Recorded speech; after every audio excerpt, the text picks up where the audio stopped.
Welcome back to Random J. Let's get gunning. So now at that stage where the borders are getting closed to Chinese arrivals. Already the US and Australia have closed their borders. And here the story reads: countries around the world have closed their borders to arrivals from China as officials work to control the rapid spread of the coronavirus. The US and Australia said they would deny entry to all foreign visitors who had recently been to China. I'm sure this has been done before, by the way, where the virus first emerged in December. Earlier, countries including Russia, Japan, Pakistan and Italy announced similar travel restrictions, but global health officials have advised against such measures. Travel restrictions can cause more harm than good by hindering info sharing, medical supply chains and harming economies, the head of the health organisation said on Friday. The WHO, who recommends introducing screening at official border crossings, it has warned that closing borders could accelerate the spread of the virus, with travellers entering countries unofficially.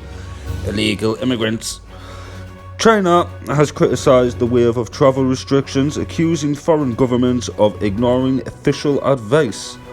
Just as the WHO recommended against travel restrictions, the US rushed in the opposite direction. Foreign Ministry spokeswoman Hua Chunying said, "It is certainly not a gesture of goodwill." What is the latest, we ask? The death toll from the new virus, which is officially called 29nCoV, now stands at 259. All the deaths occurred within China, and the majority were in Hubei, however you say it, province, where the virus originated. Almost 12,000 cases have been confirmed, and a small proportion of those, around 100, have been identified outside of China. The UK, the US, Russia and Germany have all confirmed cases in recent days. Meanwhile, authorities in Hubei extended the Lunar New Year holiday until 13th of February and announced marriage registrations would be suspended to discourage public gatherings.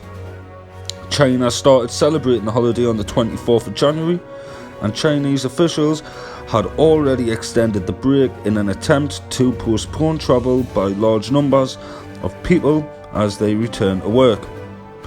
Hospital workers in Hong Kong have voted to go on strike from Monday, bloody hell, unless the territory's border with mainland China is completely closed.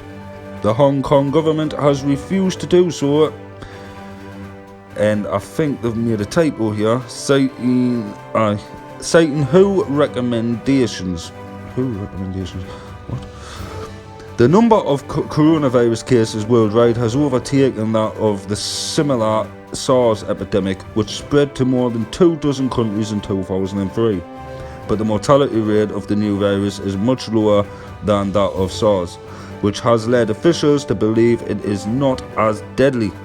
Estimates by the University of Hong Kong suggest the total number of cases could be far higher than official figures suggest. More than 75,000 people may have been affected in the city of Wuhan, which is the epicenter of the outbreak, experts say. How are countries outside of China responding? A string of travel restrictions have been announced in recent days. The US, which has declared a rare public health emergency, banned entry from all foreign nationals who had visited China in the past 2 weeks. US citizens and residents returning from Hubei province, where the outbreak started, will be quarantined for 14 days. Those returning from other parts of China will be allowed to monitor their own condition for a similar period. Another confirmed case in the US on Friday in California brought the number there to 7. Robert Redfield, director of the Centers for Disease Control and Prevention, said 191 people were under observation. Australia, which announced a similar ban, said any of its own citizens arriving from China would be quarantined for 2 weeks. There have also been a number of evacuations from China as foreign governments work to bring their citizens back. More than 300 Indians arrived in Delhi on Saturday after they were evacuated from Wuhan, while about 100 Germans arrived in Frankfurt later the same day. Thailand is also set to evacuate its nationals from the city in the coming days. Russia will evacuate several hundred of its citizens from Hubei province on Monday and Tuesday. Kremlin spokesman Dmitry Peskov said countries evacuating citizens are expected to quarantine them for 2 weeks to monitor them for symptoms and avoid contagion. And in other recent developments, let's get gunning. China asked the European Union to facilitate the sending of medical supplies from member countries. Vietnam Airlines suspended all flights to China, Hong Kong and Taiwan.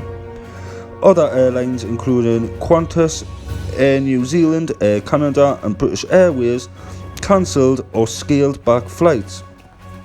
North Korean leader Kim Jong-un offered his condolences in a letter to the Chinese president.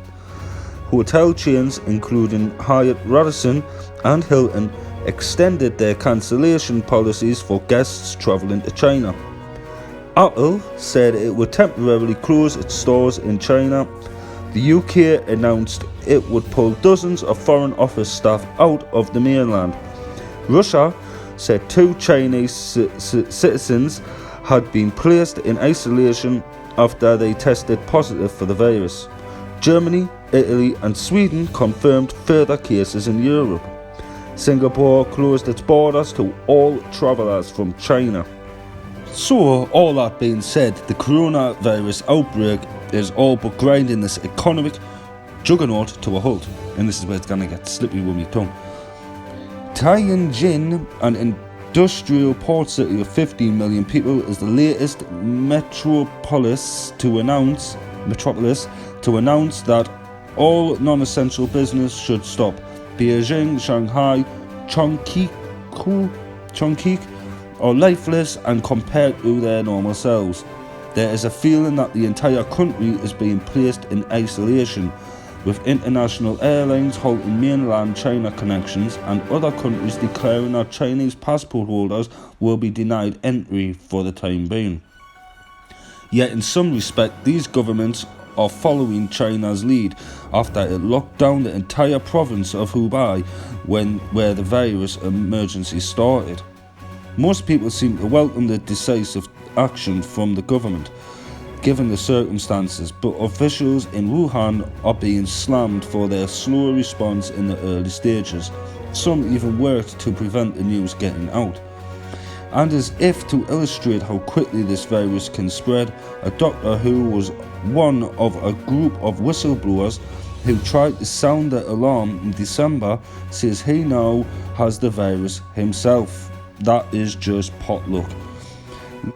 Li Weiliang was initially hauled over the coals by local police for spreading rumours and disrupting social order after he posted messages on his alumni chat group that said his hospital had isolated patients who had contracted SARS. It turned out to be the new virus, but China's Supreme Court has criticised Wuhan police for reprimanding him and the other whistleblowers. Yeah, so it must be pretty much of a weird feeling to be looked at as a disease-ridden country. I mean, that's like it's starting here in our country being on lockdown and no one being allowed to leave, and everyone looking at us as if we're dirty and don't come near us, you're not welcome. It's a weird thing to think. Let us know what you think in the comments below, and please like and subscribe if you enjoyed the video. Thanks for watching again, and as always, let's get gunning.